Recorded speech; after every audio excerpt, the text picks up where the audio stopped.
नमस्कार। आमने सामने में आप सभी का बहुत बहुत स्वागत है। आज हमारे साथ हैं राजस्थान मदरसा बोर्ड की अध्यक्ष मेहरुनिसा टाक जी। आपका बहुत बहुत स्वागत मेहरुनिसा जी। बहुत बहुत शुक्रिया।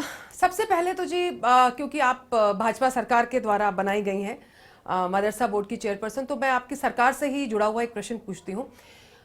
सेंटर में और स्टेट में एक ये माहौल बनाया जा रहा है कि जो माइनॉरिटीज हैं, जो हमारे अल्पसंख्यक हैं, वो अब भारत में सुरक्षित नहीं हैं। देखिए, मुझे तो जब से मुझे 15 साल का मेरा करियर है और मैं आपको मुझे तो खतरे वाली बात हिंदुस्तान में तो कहीं लगी नहीं, लेकिन ये ज़रूर है कि हम प्रगति के क्षेत्र में थोड़ा कम है, हमारी स्लो स्पीड है, हम लोग अप्रोच नहीं कर पाते, हमारी बात जो हम कहना चाहते हैं एज एन मुस्लिम पर्सन, हम लोग जो कहना चाहते हैं वो सही तरह से प्रोजेक्ट नहीं हो पाती। नहीं, लेकिन जी वो तो शायद हम लोग कांग्रेस के कार्यकाल में भी कह सकते हैं। उसमें भाजपा का क्या खास रहा कि भाजपा सुनती नहीं है आपकी? नहीं, ऐसा कोई एज एन बीजेपी लीडर और बीजेपी पॉलिटिक्स ऐसा मुझे कभी नहीं लगा। बिकॉज मुझे आप देखिए, एक इतिहास में पहली बार किसी महिला को मौका मिला, वो भी एक मुस्लिम महिला को, तो इट्स एन इतिहास में जब एक मुख्यमंत्री सोचना और इसको एक बिल्कुल राउंड द क्लॉक इस डिसीजन को लेना, ये एक बहुत बड़ी बात है। जहाँ पर इतने बड़े विद्वान और इतने उलेमा बैठे थे, जहाँ पर इतने सीनियर्स लीडर बैठे हैं, वहाँ पे ये सिर्फ एक माइनॉरिटी को अपलिफ्ट करने के लिए कि हाँ, मुस्लिम महिलाएं भी इस पद को संभाल सकती हैं, वो महिलाओं तक जा सकती हैं, जो उनकी गरिमा है उनमें रहकर वो बहुत कुछ शिक्षा के लिए कर सकती हैं। तो ये डिसीजन लेना, मुझे ये लगता है कि माइनॉरिटी का अपलिफ्टमेंट ही है। ऐसा तो नहीं है कि सेंटर की सरकार तो इस चीज को मान रही है कि हाँ, कहीं ना कहीं एक और कुछ नहीं तो मैं कहूंगी कि कम्युनिकेशन गैप जरूर है। नहीं, it's an communication gap, but not ये जो कीन इंटरेस्ट जो हमेशा इस बात पे वोट डाइवर्ट किए जाते हैं कि इंस्टेड ऑफ कांग्रेस, बीजेपी हमेशा जो है वो मुस्लिम्स के अगेंस्ट रहती है। आप देखिए, वी आर मतलब our leaders are always respectful, वो हम लोगों को इतना रिस्पेक्ट करते हैं और इतना कोऑपरेट करते हैं फाइनेंस लेवल से। अभी मेरे को 2 महीने हुए हैं, लेकिन एवरीवन इज सो कोऑपरेटिव। मेरे को कोई भी प्रॉब्लम आती है तो ये नहीं है कि I just talk to my cabinet minister, every cabinet minister and every state minister is ready to give me the suggestions. और कोई भी प्रॉब्लम होती है तो I am directly attach with CM ma'am, she is saying कि तुम्हें कोई भी दिक्कत नहीं आनी चाहिए, I am there with you, तुम अपने समाज का उद्धार करो, you are not a political person. Minority की बात होती है तो बात हमेशा केवल मुस्लिम समाज तक आके क्यों रुक जाती है? हम लोग ये क्यों भूल जाते हैं कि सिख, क्रिश्चियन, पारसी, जैन ये भी माइनॉरिटी में आते हैं? ये एक मानसिकता लोगों की बन गई है कि माइनॉरिटी जो है वो सिर्फ मुसलमान है, बल्कि जैसे आप बता रही हैं कि सभी जो कम्युनिटीज़ हैं ये सब माइनॉरिटी में आती हैं। और मुझे लगता है कि अगर हर मोर्चे में, हर जगह अगर इन सबको सम्मिलित कर लिया जाए तो ये जो गैप है, जो ये अपने हिंदू मुसलमान का जो गैप आ जाता है, ये बहुत हद तक कंप्लीट हो जाएगा। लेकिन आप ये भी मानेंगे कि अगर हम लोग क्रिश्चियंस को, पारसी या जैनियों को लेते हैं तो वो फिर भी फाइनेंशियल हिसाब से अगर हम लोग देखें तो मुसलमान समाज से बेहतर कर रहे हैं। हम लोगों को ज़रूरत है, हम जो योजनाएं जो पहुंचाना चाह रहे हैं वो सही तरीके से गांव में पहुंच नहीं रही है। उसका लाभ जो है वो हर एक आदमी गांव में जो बैठा है वो उसको समझ नहीं पाता है। जैसे हमारी सेंटर की जो स्कीम्स हैं उसमें इतना फंड है कि जैसे आप for an example we can afford para teacher in SPQM scheme. ये हमारी एक मदरसा बोर्ड को एक स्कीम है जो सेंटर से ऑथराइज्ड है। उसमें हम हमारे जो पैरा टीचर, जिस मदरसास में पैरा टीचर्स नहीं हैं, वहाँ पे हम उनको SPQM से सेंटर में ले सकते हैं। लेकिन अब ये भी कहा जा रहा है कि हाल ही के बजट में जो जेटली साहब ने बहुत सारी ट्रिमिंग कर दी है हेल्थ और ये वाली सोशल इनको लेकर, उसका कहीं ना कहीं असर पड़ेगा? देखिए, मुझे ऐसा लगता है कि जितना संतुलित बजट हर वर्ग में दिया गया है, ये अगर अनाउंस करना एक बहुत बड़ी बात नहीं होती है, लेकिन उसको मेंटेन करना और उसको सभी वर्गों को साथ में लेकर सबको सेटिस्फाई करना, ये बहुत ज़रूरी है।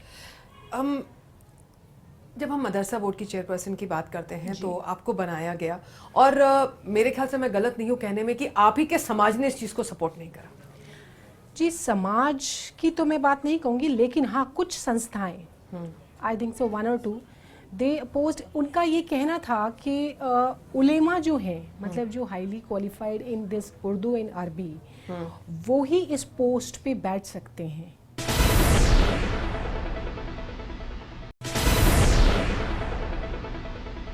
ब्रेक के बाद आप सभी का स्वागत है। जब भी हक की बात होती है तो महिलाओं को वैसे ही ज़्यादा लड़ाई लड़नी पड़ती है, और जब मैं अपनी मुस्लिम बहनों की बात करती हूँ तो फिर वो एक धार्मिक मुद्दा बना के उसमें बोल दिया था, भाई भी इस पर कोई नहीं बोलेगा, ये धर्म का मामला है, और धर्म के मामले में तो वैसे ही जी हम लोग सब बहुत ज़्यादा ओवर सेंसिटिव हैं। मेरी बहनों को हक क्या हमारा देश का कानून नहीं दिला सकेगा? जी, धार्मिक मुद्दे पे बोलने में हर आदमी, औरत नहीं आदमी भी डरता है। ये मेरा आदमी ज़्यादा डरते हैं। आदमी ज्यादा डरते हैं। औरतें तो फिर भी बोल रही हैं। और औरतें तो वैसे भी वायलेंट हैं और वो बहुत भावुकता में बोल जाती हैं। बिल्कुल। मेरा ये कहना है कि अभी जैसा मैं आपको बताऊं कि ये दिन पर दिन कम होता जा रहा है, क्योंकि जितना जो हमारे जो बाल विवाह हमारे समाज में होते थे वो तो लैक ऑफ 70-80% जो हमने देखा है, मतलब इतना ये आज तो चलो एक पॉलिटिकल बात है, लेकिन सामाजिक तौर पे भी हम इसको रोकने में हमेशा सपोर्ट करते हैं, क्योंकि ये मुद्दा सिर्फ हमसे शुरू होकर हम पे ही खत्म हो जाता है। It's start on Muslims only और it ends on Muslims only.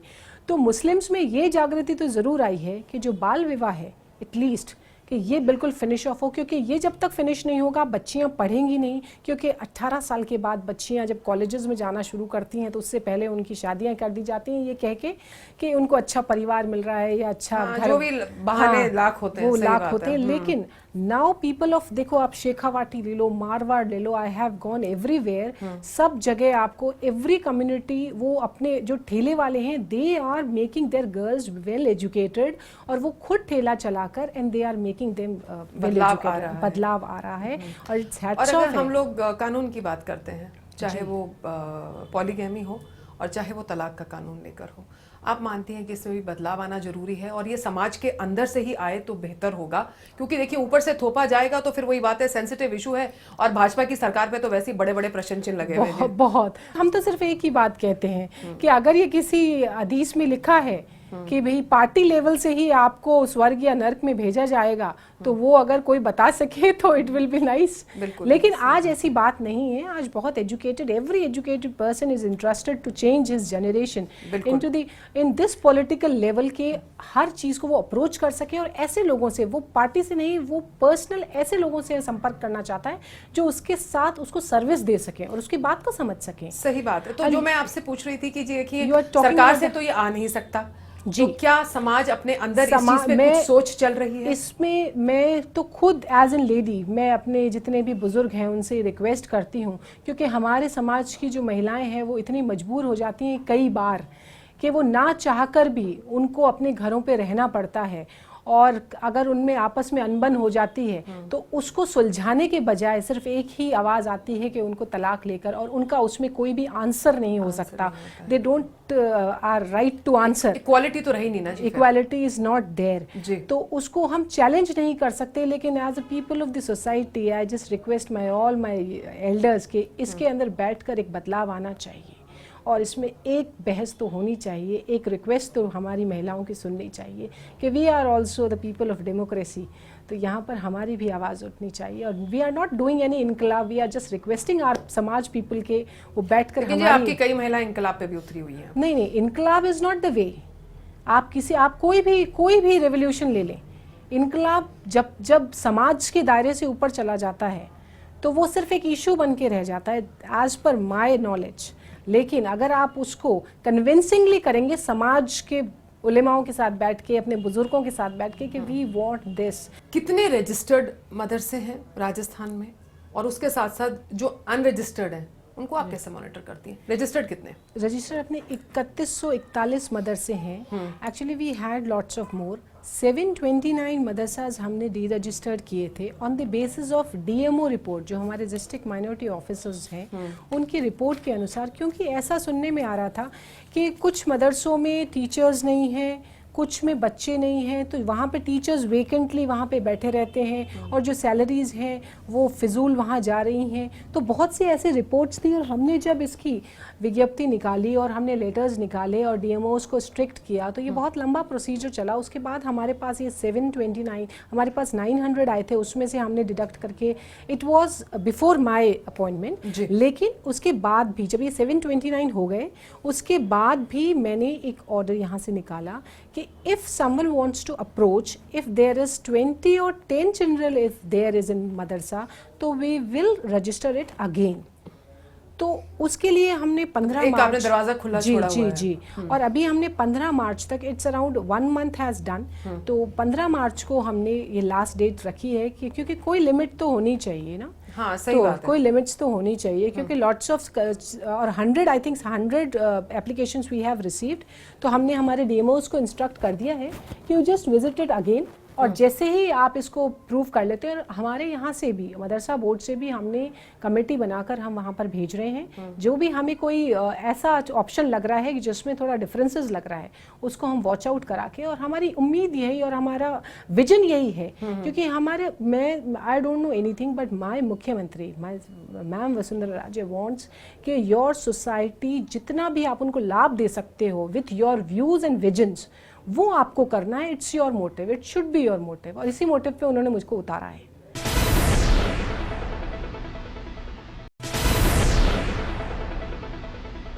Break के बाद आप सभी का स्वागत है, हमारे साथ रहने के लिए बहुत बहुत शुक्रिया। तो आइए जानते हैं हम लोग मेहरुनिसा जी से कि आखिर जो एक कई बार प्रश्न उठाया जाता है, आप मुझे 3 बेसिक चीजें बताइए जिससे कि आप मदरसों की एजुकेशन को मॉडर्नाइज कर सकेंगी, क्योंकि एजुकेशन अगर बहुत पुरानी है तो उसका कोई फायदा नहीं है जी, आप मानेंगे इस बात को। केवल हम लोग हिंदी सीख जाएं या हम लोग उर्दू सीख जाएं और हम लोग रिलीजियस बुक्स पढ़ लें या हमें गणित आ जाए, this is not enough nowadays, किसी के लिए भी बहुत नहीं है।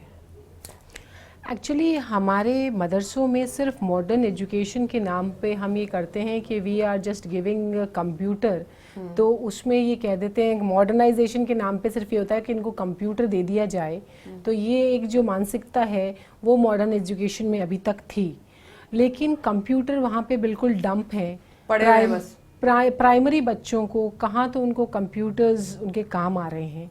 इंस्टेड ऑफ दैट, अगर मॉडर्न एजुकेशन में जैसे जो हमने हमारा विजन है, जो मेरे को first of all when I join madam said कि you have to do in every जिला there should be a smart class should be there, तो उससे if they are not interested in studying also, उनको कम से कम they should watch the cartoons, they should watch the plays, और उनको ऐसी audio visual medium से कहीं ना कहीं कुछ ना कुछ सीखेंगे, कुछ ना कुछ सीखेंगे। टीचर्स ट्रेनिंग के लिए क्या सोच रहे हैं, क्योंकि जी अक्सर यहाँ पर हमारे जो सरकारी स्कूल हैं और हमारे जो मदरसे हैं, यहाँ पर आके वो एक अटक कर रह जाता है। जी, टीचर्स प्लानिंग के लिए we are planning with this CMR people कि हमें एक ट्रेनिंग होना चाहिए। We are calling up very this institutes and also, तो उनके साथ बैठ के हम ये करने वाले हैं। हमें एक सिलेक्शन करना पड़ेगा कि जो हमारे टीचर्स को एटलीस्ट एक पीरियड ऑफ टाइम उनको एक ट्रेनिंग, एक चेंजेस जो भी आ रहे हैं हमारे मॉडर्न देखिए, अगर हर एक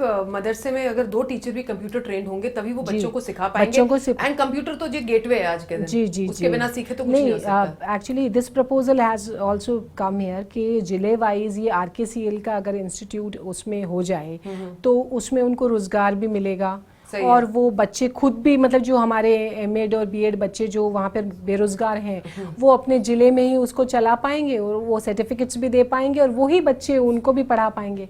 तो ऐसा चल रहा है।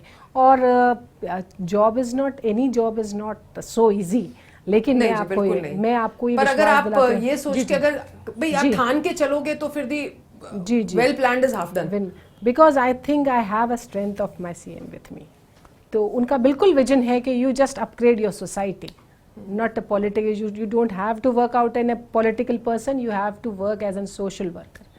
तो वो विजन जो मेरे दिमाग में, I don't have to contact any MLA, any political person, I have to report her कि मैंने सोसाइटी के लिए ये किया है, एंड उनका विजन कि उनको मुझे क्या आगे करना है।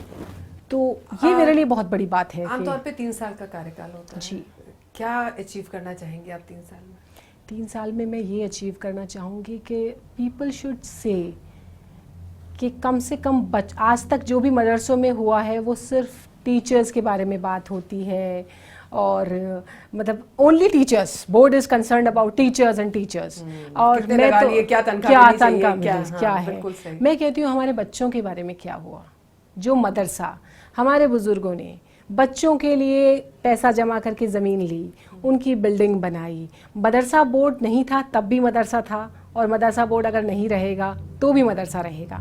तो उस मदरसे को स्थापित करने में जो उन्होंने अपना खून पसीना लगाया है, उन बच्चों के लिए जो कहीं नहीं पढ़ पाते हैं, उन बच्चों के लिए मैं क्या कर पाती हूँ अपने लिए, क्योंकि मेरा रेवोल्यूशन 1 एंड पॉइंट यही है कि जो बच्चे मेरे दरी पे बैठे हैं, कम से कम उनको ये समानता मिले कि मेरे टेन्योर में पूरे राजस्थान के बच्चे अपने फर्नीचर्स पे आ जाएं। बिल्कुल सही बात है जी। ये जो दरी पे बैठने वाला प्रचलन है, ये I have to finish it off, और ये पूरे राजस्थान में it's a huge amount of. आपके यहाँ पे जैसे बुक्स के ऊपर भी कई बार चर्चा होती है, तो आपको क्या लगता है कि धीरे धीरे करके ग्रेजुअली हमारे को जो स्टेट बोर्ड की हैं वो किताबें लगा लेनी चाहिए? Actually the system is very so poor कि बुक्स का अभी जो डिस्ट्रीब्यूशन हो रहा है ये वो अलग अलग जगह से हो क्योंकि रहा देखिए है। जितना ये बच्चे और बच्चों की तरह पढ़ेंगे, जी। स्टेट बोर्ड के एग्जामिनेशन देंगे, कंपटीशन एग्जाम में बैठेंगे, उतना ही इंक्लूजन सिंपल हो जाता है। उतना सिंपल हो जाता है जी। तो किताबों के बारे में बात कर रहे थे। किताबों के बारे में अभी एक्चुअली क्या है, किताबें सब सब्जेक्ट्स की अवेलेबल हैं, लेकिन वो सिर्फ थोपी जा रही हैं क्योंकि subject teachers, we don't have proper subject teachers there. तो ये जो मैं आपको स्कीम बता रही थी, SPQEM, क्वालिटी एजुकेशन आपके पास है जी, क्वालिटी एजुकेशन फॉर माइनॉरिटी, इसमें क्या है, ये सिर्फ सब्जेक्ट टीचर के लिए है। जो मदरसा अप्लाई करेगा उसको ये लगता है कि मेरे मदरसे में 20 बच्चे मैथ्स के हैं और मुझे ये सब्जेक्ट टीचर चाहिए, तो वो उसके लिए अप्लाई करेगा and centre will give the fund for this subject teacher.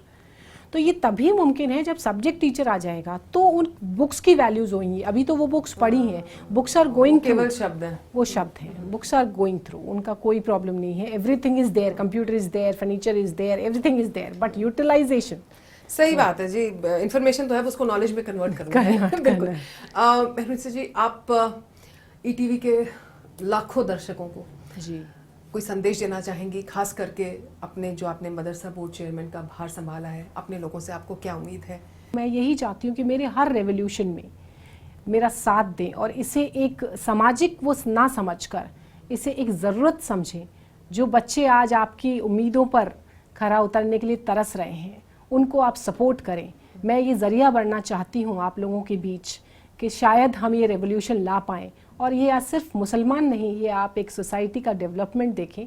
तो मैं सभी से ये अनुरोध करती हूँ कि जो रेवोल्यूशन हम लाना चाह रहे हैं उसमें हमारी मदद करें, और मुझे उम्मीद है कि ये सपना बहुत जल्द पूरा होगा। और आपके इस पैशन को, इस ड्राइव को देख के जी हमें भी पूरी उम्मीद है कि ये सपना ज़रूर पूरा होगा। और ETV के संपूर्ण परिवार की ओर से आपको बहुत बहुत शुभकामनाएं अपने इस कार्य के लिए। आपका बहुत बहुत धन्यवाद। तो जी, ये था आमने सामने मेहरुनिसा टाक जी के साथ। मैं जल्दी आपके बीच दोबारा होंगी, तब तक जय हिंद।